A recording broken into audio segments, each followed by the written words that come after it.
بسم الله الرحمن الرحيم، وبه نستعين، وأصلي وأسلم على سيد الخلق هادي البشرية أجمعين، سيدنا محمد، وعلى آله وصحبه أجمعين. أيها الأحباب الكرام، السلام عليكم ورحمة الله وبركاته.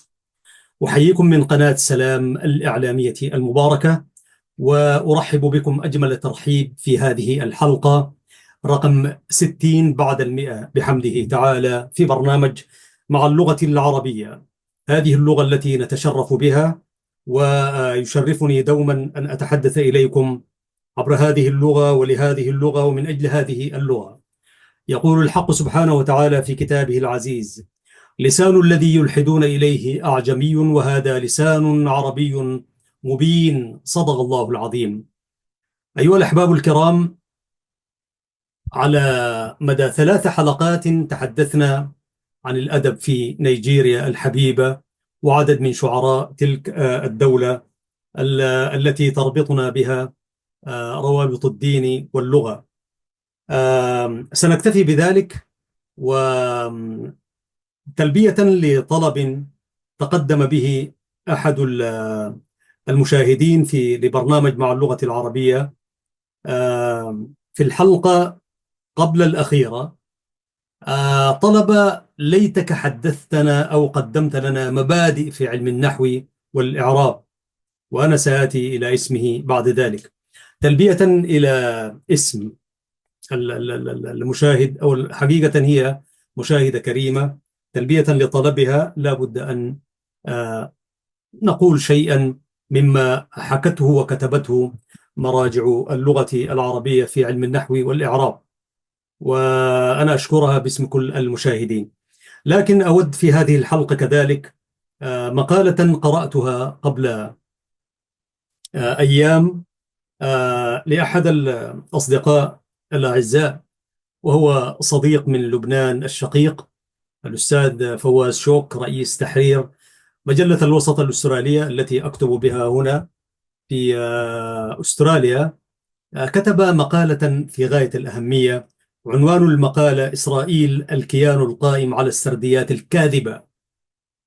قرأت ذلك المقال، أتعاون معه في القراءة وهو كاتب جاد، فقلت يعني لا ضير، بل يعني فائدة كبرى ونشرا للفائدة سأنشرها على هذه القناة المباركة.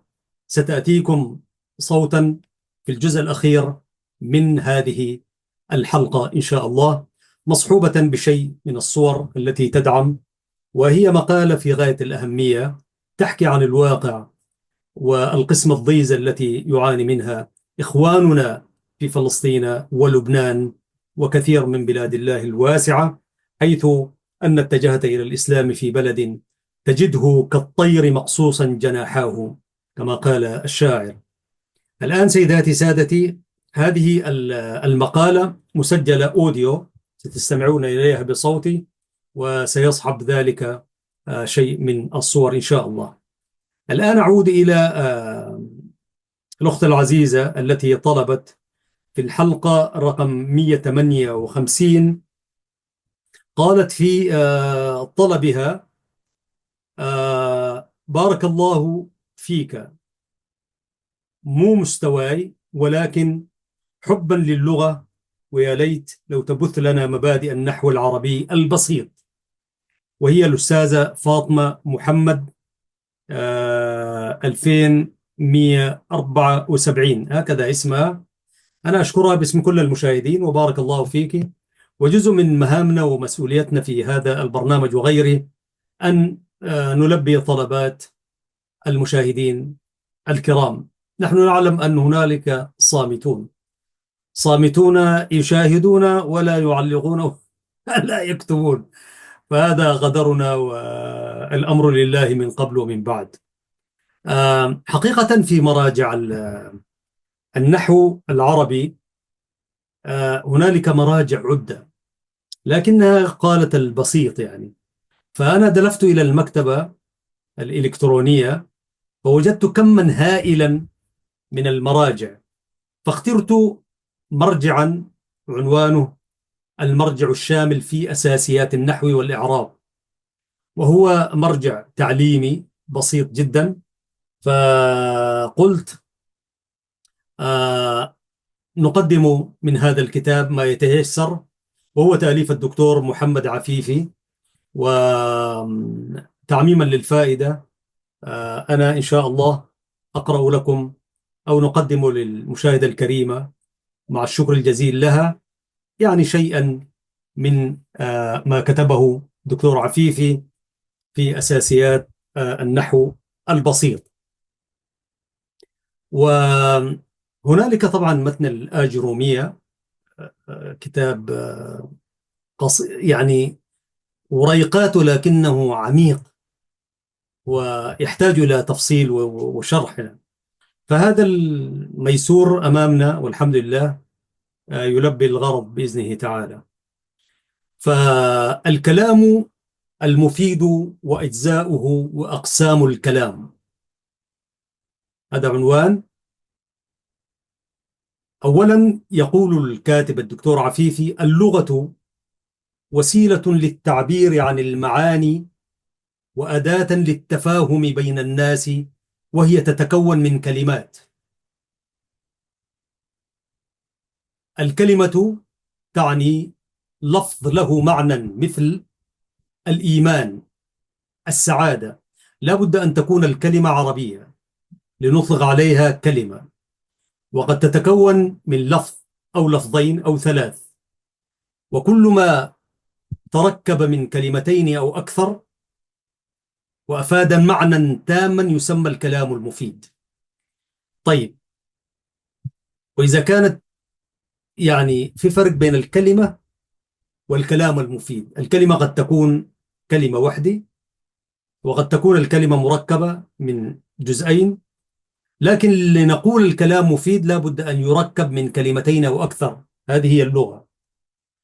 يعني إذا قلت الكلام لا يفيد المعنى، لكن لو قلت الكلام المفيد أفاد معنى معينا، مثل الله ربي ومحمد رسولي. هذا كلام مفيد. ويتكون الكلام المفيد من أجزاء هي عدد من الكلمات ترتب ترتيبا معينا ليفيد معنى. أقسام الكلام: الكلام له أقسام. أي كلام عند العربية لا يخرج من ثلاث: إما أن يكون اسما أو فعلا أو حرفا. وأنا سأحاول أن أبسط المعاني والتقديم، وفي نفس الوقت ندخل إلى الشرح الذي لا بد من شرحه. فأي كلام عند العرب إما أن يكون اسما أو فعلا أو حرفا.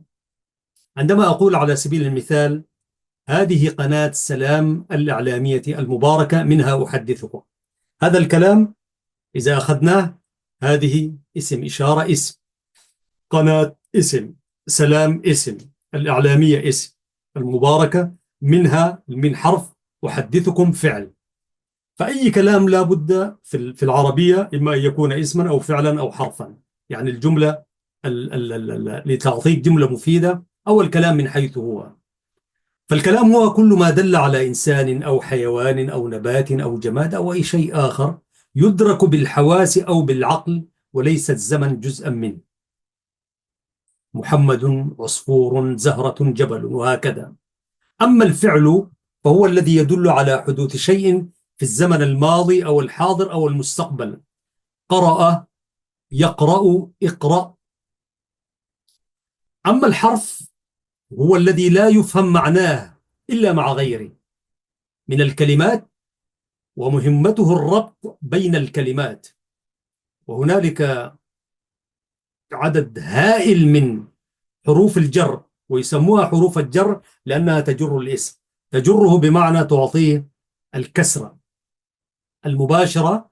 وإذا كان نوع الاسم هنالك ما يجر بغير الكسرة، يعني سنأتي إذا سمح الوقت، سواء كان في هذه الحلقة أو في الحلقات القادمات إن شاء الله. لكن أشهر حروف الجر من وإلى وعن وعلى وفي ورب والباء والكاف واللام إلى غير ذلك من حروف الجر. طبعا حروف الجر هذه في اللغة العربية الناس يعملوا فيها زي ما يشاءوا، يعني كما يشاءون. لكن في اللغات الأخرى، تحديدا في اللغة الإنجليزية اللي بيسموها البريبوزيشنز، يعني لو ما خطيت ال- الحرف ده في محله تعطى صفر يعني.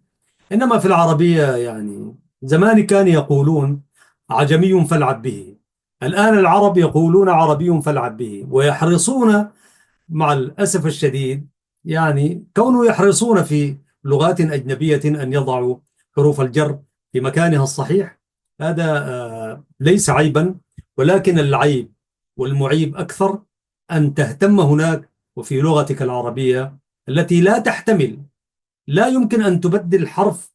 إذا غيرت حرف جر بحرف جر آخر يتغير المعنى تماما، وسنأتي إلى ذلك في أمثلة إذا عندما تأتي في حينها يعني.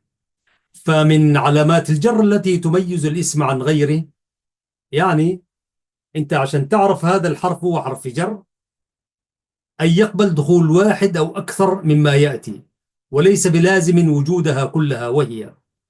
يعني كيف نميز الاسم؟ تحدثنا عن الحروف وأشهرها من وإلى وعن وعلى وفي ورب والباء والكاف واللام وما إلى ذلك. فدايرين نعرف بما يتميز الاسم، وبما يتميز الحرف، وبما يتميز الفعل. علامات أو علامات الاسم: واحد، أن نقول هذا اسم عربي، وحتى أعجمي يعني سنرى.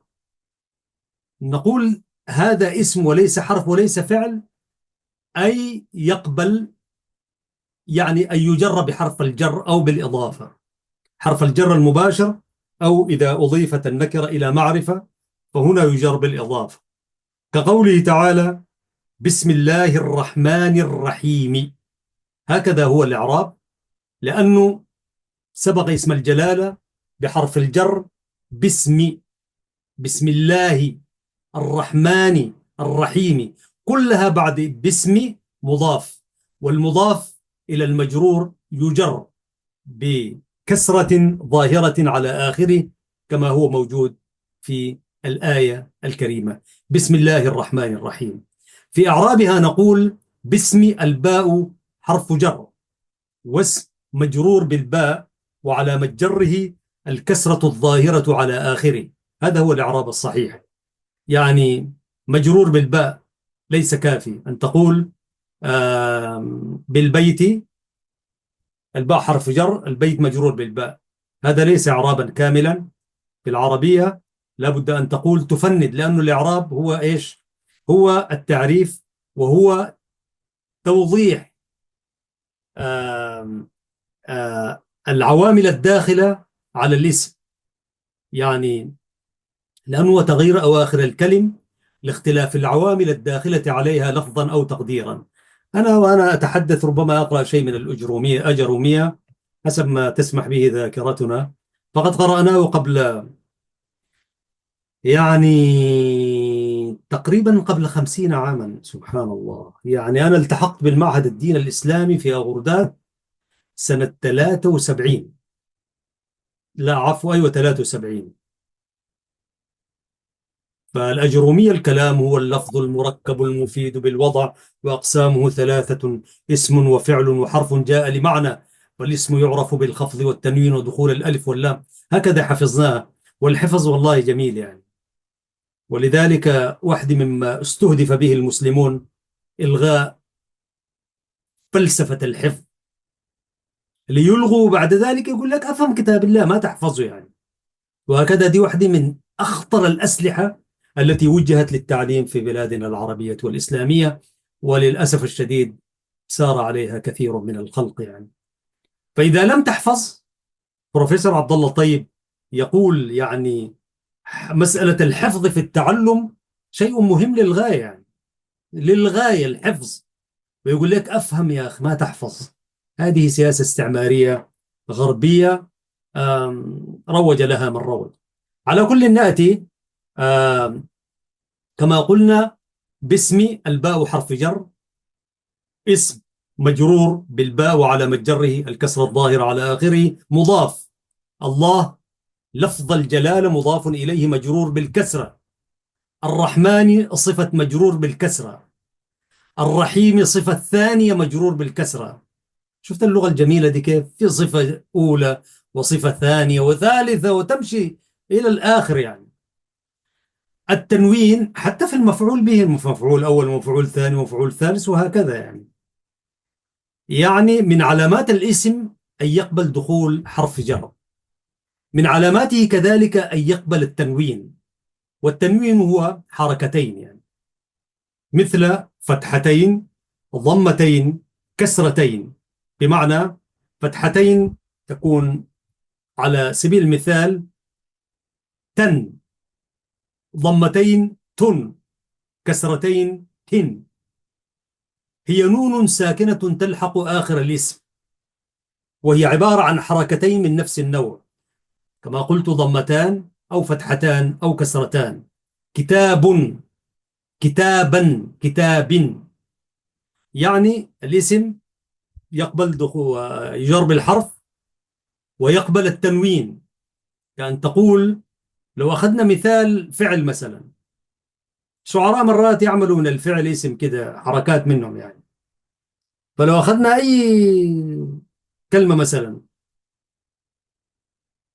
مدرسة أو المدرسة، فالمدرسة تقبل أن تكون مدرسة، مدرسة، مدرسة، فقبلت الضمتين. لو أخذنا فعل مثل فعل مثلا، لا يمكن أن تقول فعل، فعل، فعلا، لا في العروض شيء آخر يعني. لأنه لا يمكن يعني الفعل إما يأخذ فتحة أو كسرة أو ضمة أو سكون، وسنرى ذلك.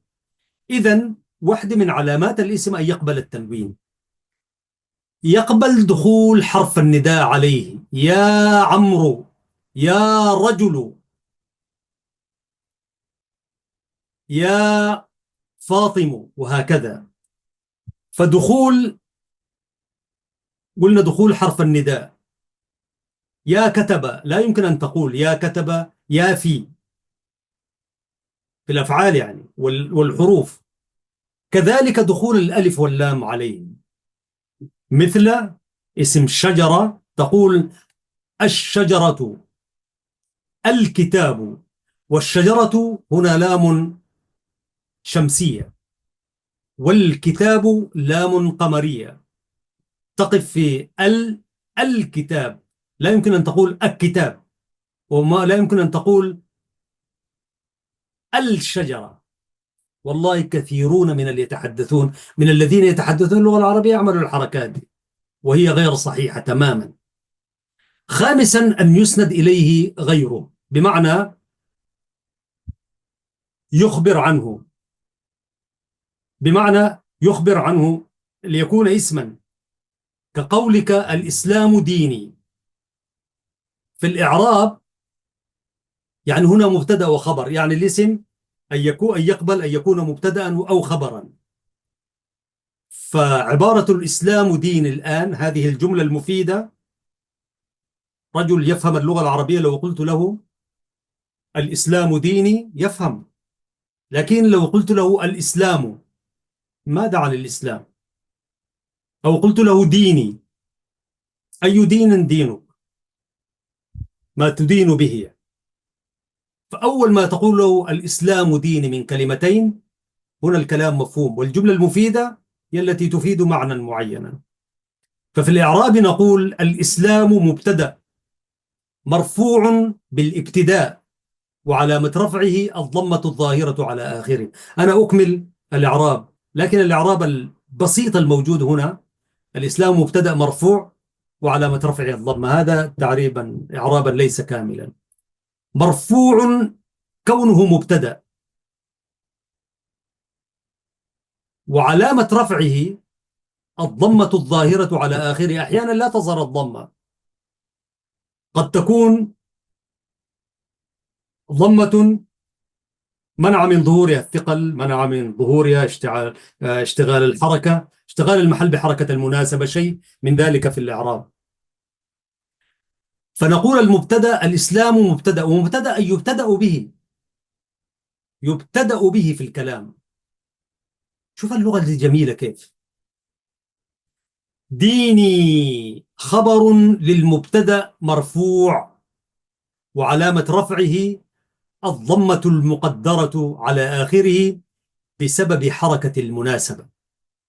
الإسلام هو لغة المبتدأ مرفوع والخبر مرفوع ما لم يأتي ناصبا للخبر أو ناصبا للمبتدأ، كدخول كان وأخواتها أو إن وأخواتها. ولذلك ديني ينبغي أن تكون الإسلام ديني ديني. ف فلو قلت ديني لأنك أنت هذه الياء بتتحدث عن المتكلم، يعني ديني وليس دينه، فلا يمكن أن تضع هنا الضمة. الضمة هنا مقدرة على آخره بسبب حركة المناسبة. حركة المناسبة حركة الكسر والضم يعني. وياء المتكلم في محل جر مضاف إليه، فالإعراب يكون ديني. دين خبر مرفوع وعلامة رفعه ضمة مقدرة على آخره بسبب حركة المناسبة. والياء ياء المتكلم. ال ال ال الخبر منتهي في دين، لأن الإسلام دين، هكذا هي. لكن الإنسان يتحدث عن نفسه ويقول ياء المتكلم، أضفت ياء المتكلم كما هنالك تاء المتكلم، فتقول وياء المتكلم في محل جر مضاف إليه. دين مضاف وياء المتكلم في محل جر مضاف إليه، والمضاف المضاف إليه في محل رفع خبر المبتدأ. تقول الدين يسر. الدين مبتدأ مرفوع بالابتداء وعلامة رفعه الضمة الظاهرة على آخره. يسر خبر للمبتدأ مرفوع وعلامة رفعه الضمة الظاهرة على آخره. أنا ذكرت كان وأخواتها وإن وأخواتها مما أذكر أيام الطلب. ذكر لنا أحد المدرسين الأفاضل يعني، أعتقد هو الأستاذ أحمد عجيب، بدي الصحة والعافية. فسأل أحد الطلاب فقال له أحد المعلمين يعني، سأل أحد الطلاب ليس في فصلنا لكن فصل آخر، كان سارحا، فقال له ماذا تعرف عن كان وأخواتها أو كان وأخواتها؟ فالطالب سارح في دنيا أخرى يعني، فقال له لما تلعثم كده، قال له ماذا تعرف عن كان وأخواتها؟ حدثنا عن كان وأخواتها. فلأنه الكلام كان دارج، قال له بتعرف شنو عن كان وأخواتها؟ قال له يا أستاذ أنا جديد في الحلة. جديد في الحلة، أنني خادم جديد في الحي يعني. فهو افتكر إنه كان دي واحدة من الستات يعني أو الأخوات يعني. قال له أنا جديد في الحي يا أستاذ، لا أعرف كان لأنه كان وأخواتها كان أخذ على أنها اسم واحد يعني. فهذا من الطرف والملح يعني. نأتي الآن إلى علامات الرفع. لتلخيص الفكرة، الاسم يعرف بدخول حرف الجر إليه، ويعرف بالتنوين، ويعرف بدخول حرف النداء مثل يا، وحروف النداء كثيرة، ودخول الألف واللام، وأن يرسد إليه غيره كالمضاف والمضاف إليه. نأتي الآن إلى علامات الرفع، علامات الفعل. علامات الفعل يعني طبعا في الفعل عندنا ثلاثة أفعال: يا ماضي، يا حاضر، يا مستقبل. حاضر بمعنى مضارع. وتختلف علامات الفعل باختلاف نوعه في الماضي والمضارع والأمر. يعني أنا قلت المستقبل على أنه هو أمر، يعني افعل لما يقول لك أنت تفعل، افعل اليوم، افعل غدا، افعل بعد ساعة، افعل بعد، وهكذا. ومتى قبل علامة واحدة من هذه العلامات حكم على الكلمة بالفعلية. عرفنا ما يميز الاسم، الآن نأتي إلى ما يميز الفعل. علامات الفعل الماضي أولا، لأنه قلنا ماضي ومضارع وأمر. علامات الفعل الماضي أن يقبل تاء الفاعل. مثل قرأت، سمعت، كتبت. وتارة يقولون سمعت يعني. قرأت، وهنا أن يقبل تاء الفاعل، تاء الفاعل المضمومة. ويقولون النحويون سمي الضمة ضمة. عندنا الحركات أو التشكيل: الضمة والفتحة والكسرة والسكون. أنا سأضيف شيء مما أتذكر يعني. فالضمة سميت ضمة. انظر إلى جمال هذه اللغة. سميت ضمة لأن المتحدث لا بد أن يضم فمه. تو يضم فمه. لا يمكن أن تنطق الضمة وأنت فاتح فمك يعني، كما سنرى في الفتحة: قرأت. إذا قلت التاء أنت تتحدث عن تاء المخاطب وليس تاء المتكلم. الآن عكسنا الآية طبعا ونحن نتحدث في الدارج كده. يقول لك ما تأكل، يقول لك أكلت. أكلت، أنت تقول عن نفسك أكلت، وهو أصلا المعنى أكلت أنت. فاللغوي يمكن يقول لك أقول لك كل، فتقول لي أكلت، أنا لما أكل، كل أنت. وهكذا تلخبط الأمور. إذا كان أحد المتحدثين عربيا قحا يتحدث بالإعراب، والثاني يلخبط في اللغة العجيبة دي في الشوارع الموجودة يعني. وللأسف الشديد موجودة هذه اللغة غير المنضبطة المنفلتة في الإعلام، في مراكز البحث، في الجامعات، في المدارس وما إلى ذلك. فقالوا ضم لأنك تضم فمك. قرأت، سمعت، كتبت، هكذا. وقالوا الفتحة لأنك تفتح فمك. فتح، لا يمكن أن تكون ضممت فمك وتستطيع أن تنطق بالفتحة. قرأت، إذا داير أضم خشمي مثلا، أقفل خشمي مثلا، أنت تفتح فاك. قرأت. سمعت، كتبت لتاء المخاطب. فلا يمكن أن أقول، لا يمكن أبدا أن أقول للمخاطب قرأ وأنا أريد أن أنطق التاء المفتوحة أو فتحة على التاء. قرأت، تاء، فتحت الفم. وفي الكسر هكذا تكسر أنت فتقول قرأت، كتبت. ماذا كسرت؟ كسرت انطلاق اللسان كما يقولون. كتبت، وهكذا. سمعت، والكسرة في قريتي. كسرت الانطلاق اللا، بدل أن تطلق الصوت كسرت انطلاق الصوت في واحدة من التعريفات يعني. نأتي إلى علامات الفعل الماضي عزيزي المشاهد. أن يقبل تاء الفعل كقرأت وسمعت وكتبت، واحد. نمرة اثنين، أن يقبل تاء التأنيث: قرأت، سمعت، كتبت. إذا لم يقبل تاء التأنيث الساكنة عليها السكون يعني، لا يمكن أن يقال عن هذا الفعل وفعل ماضي. بمعنى الفعل الماضي زائد تاء الفاعل يبنى على السكون. أما البناء على، يعني احنا شوية قاعد نخش في التفصيل لكن خلونا نذهب هكذا. وأرجو أنه أختنا فاطمة تكون تفهمنا يعني، والآخرين، لأننا لو لم نسر على هذا المنهج ربما هتكون مراجعات متأخرة يعني. فالفعل الماضي عندما يقرن بتاء الفاعل يبنى على السكون. هو الفعل الماضي مبني على الفتح دوما يعني. لكن متى يبنى على السكون؟ والفعل المضارع مبني على الضم، وفعل الأمر مبني على السكون. هذه في الأصل يعني، في الأساس. لكن الفعل الماضي عندما يتعلق بتاء الفاعل أو يرتبط به كقرأت يبنى على السكون. في الإعراب نقول قرأت فعل وفاعل، وحد الفعل قرأ، والتاء تاء المتكلم في محل رفع فاعل.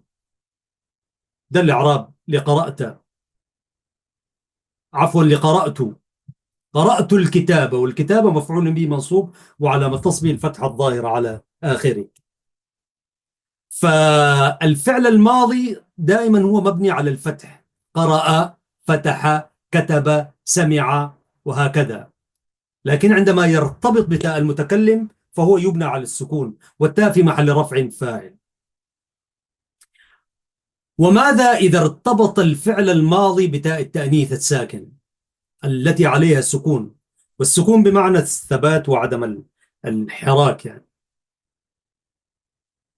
يبنى الفعل الماضي في هذه الحالة على الفتح، وتحتاج الجملة إلى فاعل، كقولك: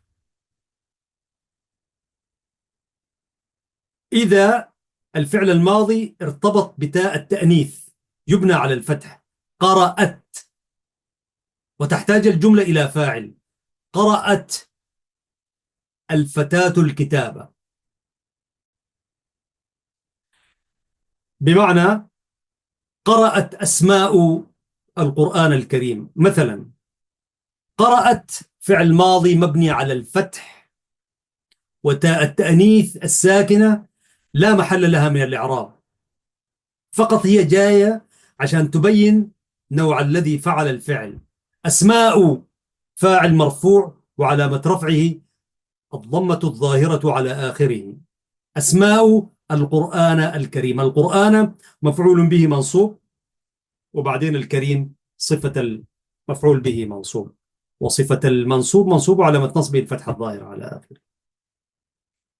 نأتي إلى علامات الفعل المضارع. يعني إذن عرفنا الآن علامات الفعل الماضي: أن يقبل تاء الفاعل، أن يقبل تاء التأنيث. دي علامات الفعل الماضي. علامات الفعل المضارع: أن يقبل دخول حرف الجزم، وأدوات الجزم كثيرة: لم ولن وأشياء كثيرة. أن يقبل دخول حرف الجزم لم، كقوله تعالى: لم يلد ولم يولد.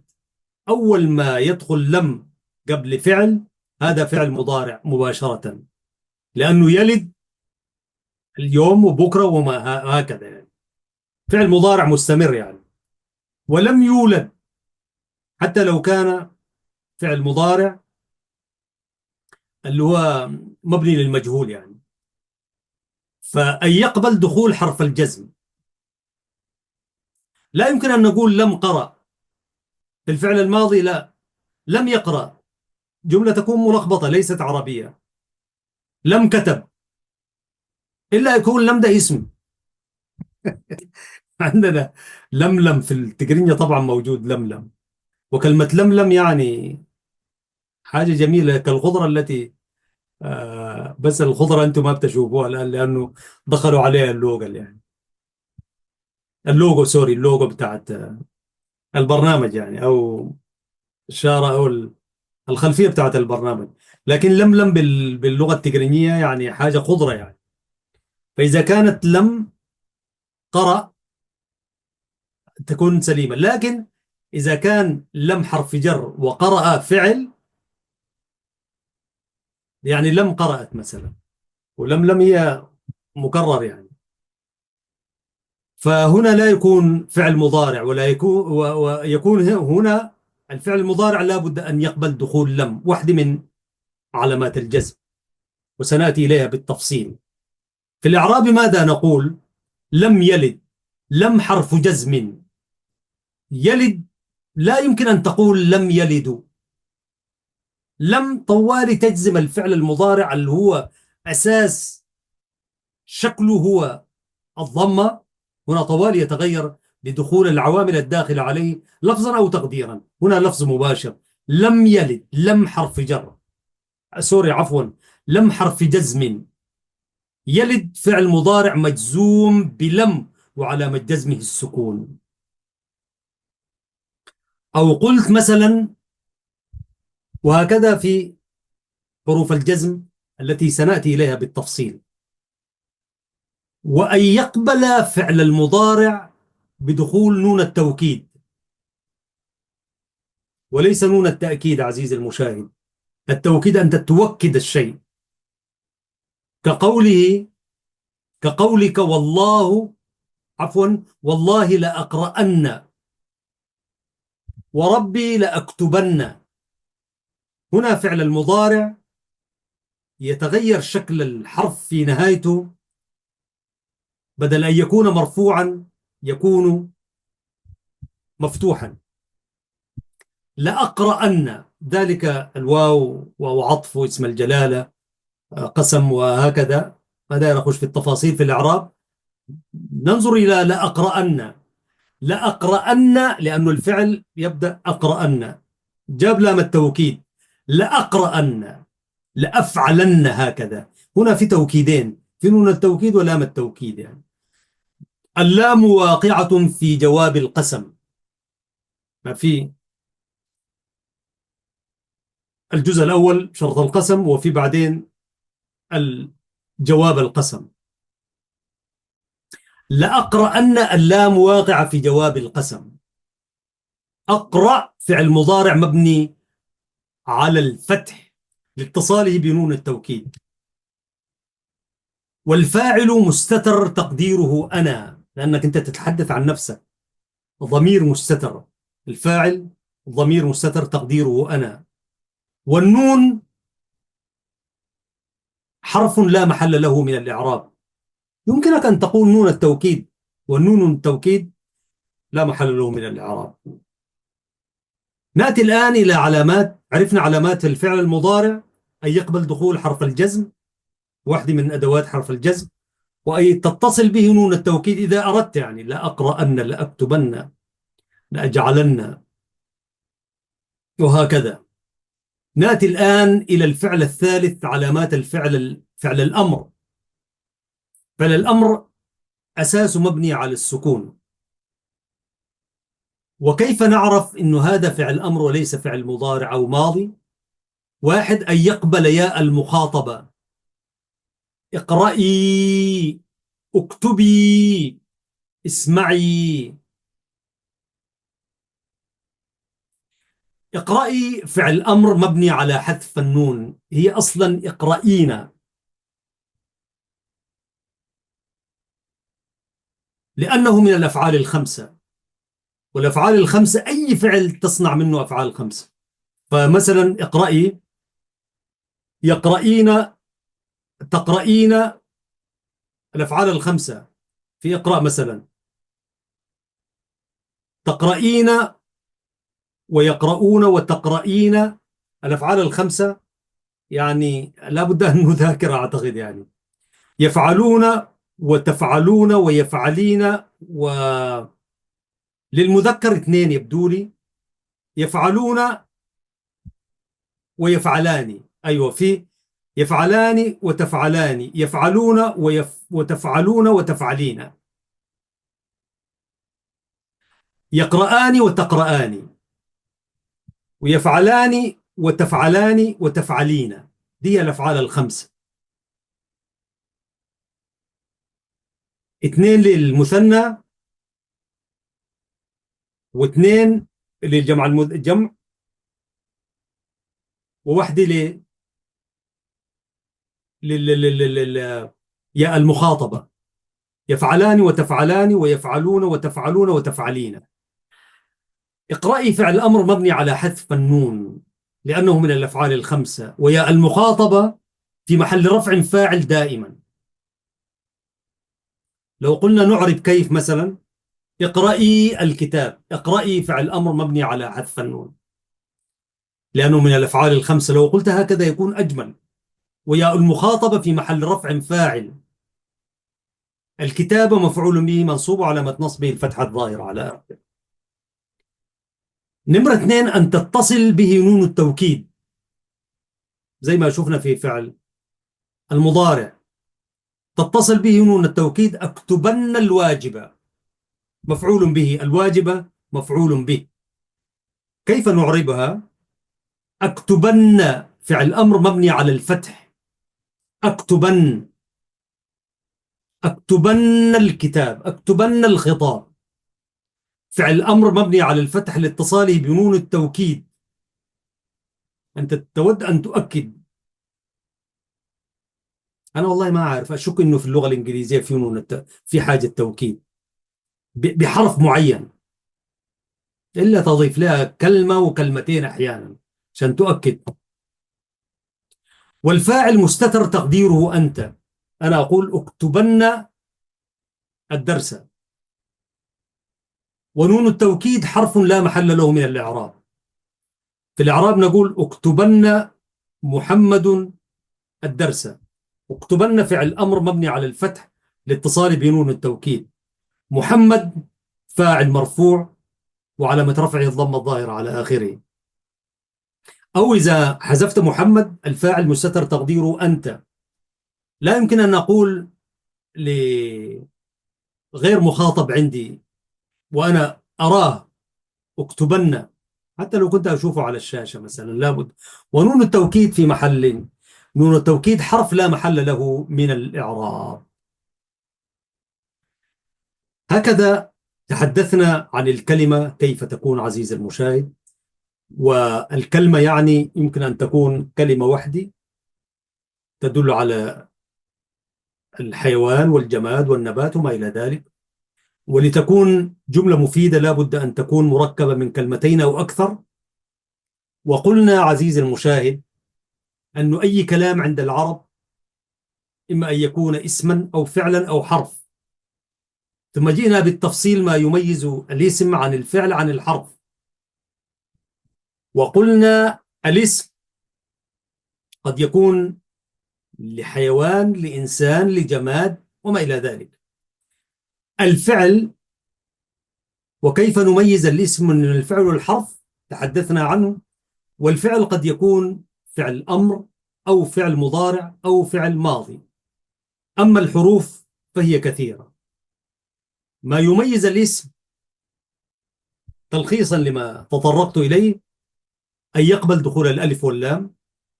أنا أذاكر معكم والله، ودي سانحة طيبة يعني. وأن يقبل التنوين، أن يقبل دخول حرف الجر، وكذلك من علامات الاسم وأن يسند إليه غيره. علامات الفعل كما قلنا إذا كان فعلا ماضيا أن يقبل تاء الفاعل، دخول تاء الفاعل معه، وأن يقبل دخول تاء التأنيث، ورأينا كيف يكون الإعراب. من علامات الفعل المضارع أن يقبل دخول حرف من حروف الجزم كلم ولن وأشياء أخرى. وإذا كان في من الفعل الأمر من علاماته أن يقبل ياء دخول ياء المخاطبة عليه، وأن يقبل أن تتصل به نون التوكيد. يقبل يعني تقدر تدخل فيه نون التوكيد. الآن أعتقد أنه نتحدث عن الاسم وأقسامه. لأنه هناك عندنا مادة مسجلة 10 دقائق، يعني نشوف الاسم وأقسامه ونتوقف حتى لا يكثر الحديث كمان. الاسم عزيز المشاهد من حيث النوع إما أن يكون مذكرا أو أن يكون أسماء الأشياء الجماد، يعني إما أن يكون مذكر أو يكون مؤنث، ولكل شكل من أشكاله. يعني ننظر إلى المذكر. المذكر هو كل ما دل على الذكور من الإناء من الناس والحيوانات، مثل أب، رجل، جندي، أسد، جمل، عصفور، وهكذا. أما الأسماء، أسماء الأشياء التي لا حياة فيها، فيطلق على بعضها أنها مذكرة. سيف، قلم، باب. كيف لا تستطيع أن تبررها؟ وهي التي تصبح الإشارة إليها بكلمة هذا بالنسبة للمذكر. ولكن هنالك أسماء تصلح للمذكر والمؤنث. هذا شمس، هذه شمس، فيما أذكر أعتقد يعني. أما المؤنث فهو ما دل على مؤنث من الناس والحيوانات، مثل أم، أخت، امرأة، فتاة. وينقسم المؤنث إلى مؤنث حقيقي ومؤنث مجازي. يعني الأسماء عندنا عزيزي المشاهد إما أن يكون مذكرا أو مؤنث، بغير الاستثناء. ذلك في أسماء معينة تصلح أن تكون كالحرب، قامت الحرب وقام الحرب يعني.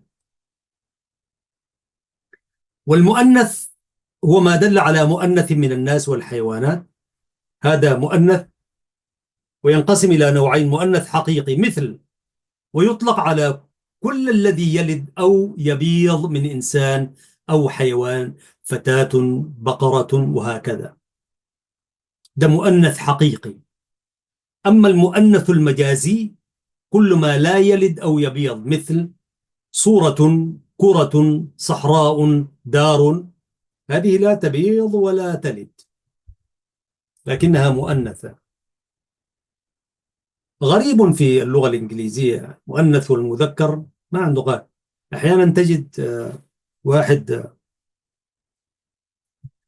ولا تستطيع أن تميزه، كمان تقول إنه، ما هنا في الفعل في اللغة العربية الاسم المؤنث لما تديه فعل بتتغير التركيبة بتاعت الفعل. في اللغة الإنجليزية الفعل مؤنث ولا مذكر، الفاعل يعني اللي بيسموه الأوبجكت يعني، مثلا الأوبجكت هو المفعول به، الفعل لا يتغير. السبجكت يعني الاسم، الفاعل لا يتغير، بينما يتغير في اللغة العربية بحكم الفاعل، بحكم الاسم يعني الفاعل يتغير تركيبة الفعل. في اللغة الإنجليزية لا يتغير، بس كده تفهمها يعني. فنأتي إلى علامات التأنيث في الأسماء. شايف من شو قلنا في مذكر ومؤنث؟ علامات التأنيث في الأسماء. وبعدين ولماذا لا يكون علامات التذكير في الأسماء؟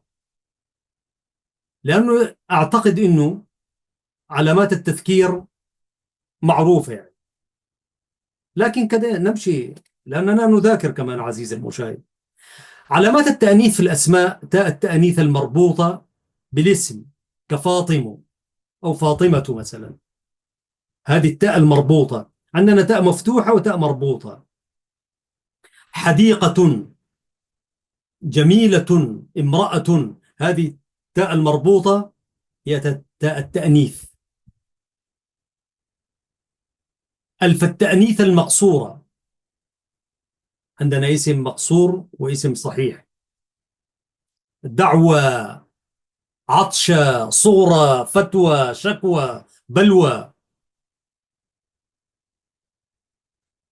ومن علامات التأنيث في الأسماء ألف التأنيث الممدودة، مثل صحراء، حمراء، حسناء. يقول المؤلف ملاحظة: لا تعد الألف الممدودة علامة للتأنيث إذا كانت همزتها أصلية، مثل ابتداء. ابتداء، الهمزة الموجودة في نهاية كلمة ابتداء أصلية، ففعلها ابتدأ. أو كانت منقلبة عن أصل واو أو ياء، مثل صفاء، هذه الهمزة في الأخيرة أصلها صفا، يعني ألف أو ياء أو واو. يصفو، صفوة، أصلا أصلها الواو. وبناء أصلها بنى، يبني، بنى. أما أقسام الاسم المؤنث من حيث وجود علامة التأنيث فيها ثلاثة أشكال: مؤنث لفظي، ومؤنث معنوي، ومؤنث لفظي ومعنوي معا. لنرى: المؤنث اللفظي هو ما اشتمل على تاء التأنيث ودل على مذكر، مثل حمزة، معاوية، طلحة. حمزة، معاوية، طلحة. ليس كل تاء مربوطة دليل على آه أنوثة. هذا مؤنث لفظي ولكنه مذكر. رقم اثنين مؤنث معنوي، وهو ما دل على مؤنث مع خلوه من إحدى علامات التأنيث، مثل زينب، مريم، هند. ليس هنالك أي علامة من علامات التأنيث كالتاء المربوطة أو التاء ألف التأنيث المقصورة أو التأنيث الممدودة، كما أشرنا مثل فاطمة، دعوى، صحراء. لكنه مؤنث تأنيثا معنويا يدل على المؤنث مع خلوه من علامات التأنيث، مثل زينب، مريم، هند. وهناك النوع الثالث مؤنث لفظي ومعنوي، وهو الذي دل على مؤنث وفيه علامة التأنيث، مثل فاطمة، سلمى، حسناء. هنا تاء مربوطة، هنا ألف مقصورة، هنالك همزة. لفظي ومعنوي. المعنى فاطمة، فاطمة يدل على اسم مؤنث يعني، وهنا ألف مقصورة وهنالك همزة. قبل أن آتي إلى الملاحظة عزيزي المشاهد، يعني من الذين حكوا لنا المملكة العربية السعودية، الناس أحيانا كان يدخل بأسماء، يعني يلاقي جواز كده وبتاع وخلاص ياخذ الاسم ده ويدخل. فأحد الإخوة من دول القرن الإفريقي يعني، فجوازه مكتوب فاطمة محمد بري ولا حاجة كده. فالضابط وقف يقول له: أنت فاطمة، كيف اسمك فاطمة أنت يعني؟ قال له: إيش بك إيش بك، هذا أنا اسمي. قال له: أنت هذا فاطمة اسمك كيف؟ أنت هنا. قال له إيش بك؟ قال له: أبوي سماني فاطمة، أنت إيش بك يعني؟ أنا اسمي فاطمة. وهكذا يعني. مرروا خلاص، قال له: هذا أبوي سماني فاطمة، أنت إيش بك؟ أنا ضبحوا لي عقيقة وسماني أبوي فاطمة وأنا قبلان بهذا الاسم. خلاص قال له: أمشي. ومما يحكى برضو إنه جماعتنا الموجودين في أسمرة، زمانك طبعا في السودان، إذا أردت أنت كلاجئ أن تنتقل من مدينة إلى مدينة، لابد أن تستخرج يعني تسريح مرور يعني، يعني ورقة تسمح لك، تسرحك أنك أنت معتقل، فتسرح عقالك يعني أو عقالك. أنت مقيد، فتمر بورقة تسريح، أنت مسرح لك، يطلق سراحك يعني. فأحد الجنود الجبهة الشعبية كان لا بد أن يذهب إلى الخرطوم من كسل، ولم تكن هنالك حينئذ صورة فوتوغرافية ترفق بإذن المرور يعني. فكان بس اسمك يكتب لك الاسم يعني. وبعدين أهلنا السودانيين لا يعرفون الأسماء المؤنثة والمذكرة في لغة التجرينية يعني. فقال لهم واحد، قال لهم: طيب يا جماعة، في تسريح بتاعت أختنا المغادلة وهي اسمها حرقوا. خلاص حرقوا، نديه تسفايدة يمشي باسم حرقوا. قال. فقالوا له: يا أخي أنت بس ما قال له: كيف أنا أكون أنا تسفاية أبقى حرقوا كيف؟ يا أخي قالوا له: أنت طالع سوداني ما حيفهموك، بس أنت لما يقول حرقوا قول نعم. خلاص كويس. قالوا: مهمة نضالية يعني، لابد يمشي الخرطوم، لا يعمل شنو ما بعرف. المهم فركب الأتوبيس، اعتلى الأتوبيس المتجه من كسل إلى الخرطوم. ففي كل موقع للتفتيش والبحث والسؤال، فطبعا الذي يصعد الأتوبيس العسكري المكلف، فلديه كشف الأسماء. مثلا كيرو سبرا كده بتاع، وفي أسماء مسلمة أكيد يعني من الإريتريين، لكن الغالبية كانوا يركبون يعني. يعني عادي جدا، والإنسان المسلم يتحدث العربية وقرأ القرآن ويقدر ينخرط في هذا المجتمع الواصل مجتمعه، لا جزء لا يتجزأ منه. المهم فيركب العسكري يعتلي الهناي فيقول: حرقوا، أخونا تسفاي، اسمه تسفاي هو. أنا يقول كده أوكي، حرقوا معاك، ورينا الورقة إيش مو حرقوا. طبعا أكيد هنال إذا كانوا من الإريتريين جالسين أكيد يضحكوا كده يعني. أخونا تسفاي باسم حرقوا المؤنث وهو دخل الخرطوم وعاد بعد أن أدى مهمته، فرجع ودخل الميدان مرة أخرى. الجماعة الذين كانوا في كسلة والذين كلفوه طبعا ورجع بعد إذن، فعارفين أنه مشى باسم حرقوا يعني. فتخيل عزيزي المشاهد، لصق به هذا الاسم، فمن تسفاي أصبح اسمه حرقوا في الميدان. حرقوا ناسك حرقوا وهكذا إلى أن دخل أسمرة. ف... ونحن شاهدناه في وزارة الإعلام يعني. فالجماعة يعلقوا يقول له حرقوا، أنا قلت له أنت حرقوا اسمك كيف يعني؟ قال لي لقب، هو أنا اسمي تسفاي، قال لي، فضحكنا يعني. فدي من يعني ونسات الأسماء. عزيزي المشاهد، ما رأيك أن نتوقف هنا؟ لكن الملاحظة الأخيرة في أقسام الإثم المؤنث من حيث وجود علامة التأنيث مؤنث لفظي كما ذكرنا كحمزة ومعاوية وطلحة، ومؤنث معنوي لخلوه من إحدى علامات التأنيث ولكنه يدل على أنه مؤنث معنوي زينب مريم هند. مؤنث لفظي ومعنوي كفاطمة، هذا مؤنث لفظي معروف، والمعنوي كسلمى وحسناء، يشمل الاثنين.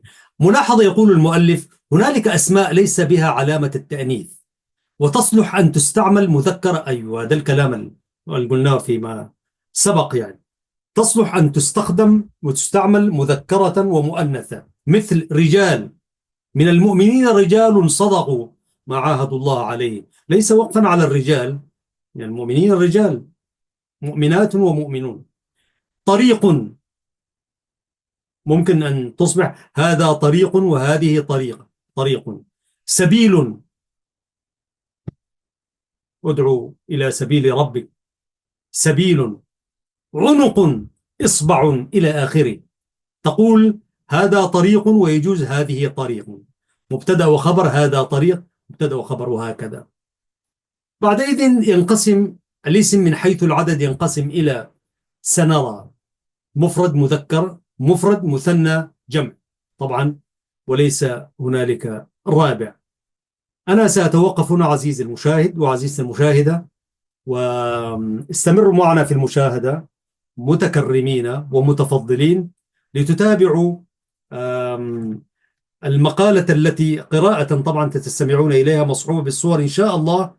المقالة التي كتبها الأستاذ فواز شوك وقرأتها أنا مشكورا من عنده، يعني مني أنا أشكره على مثل هذه القراءة. عنوان المقالة: إسرائيل الكيان القائم على السرديات الكاذبة. وأنت تستمع، استدعي معك كل ما ذكرناه من قواعد النحو والكلام والاسم والفعل والحرف والمذكر والمؤنث. وهكذا عزيزي المشاهد، أنا سأتوقف هنا. استمعوا إلى المادة المسجلة، وبها أودعكم أيها الإخوة والأخوات. خلوني برضو أختم. دائما نحن نفتتح البرنامج ونختتمه، ولكن لا نختتم البرنامج الآن، ولكن نتبرك بالآية الكريمة. لا يمكن أن نترك الآية عشان ذلك الكيان القائم على السرديات الكاذبة. يقول الحق سبحانه وتعالى في كتابه العزيز: لسان الذي يلحدون إليه أعجمي وهذا لسان عربي مبين. صدق الله العظيم. ويقول العربي: الحي حي من حياة لسانه، فإذا أبيد من اللسان أبيد. أدعوكم الآن لمتابعة الجزء الثاني من هذه الحلقة، وإن شاء الله ألتقيكم في الحلقة رقم 61 بعد 100 بحوله تعالى. أدعوكم استراحة قصيرة وتتابعون الفقرة القادمة.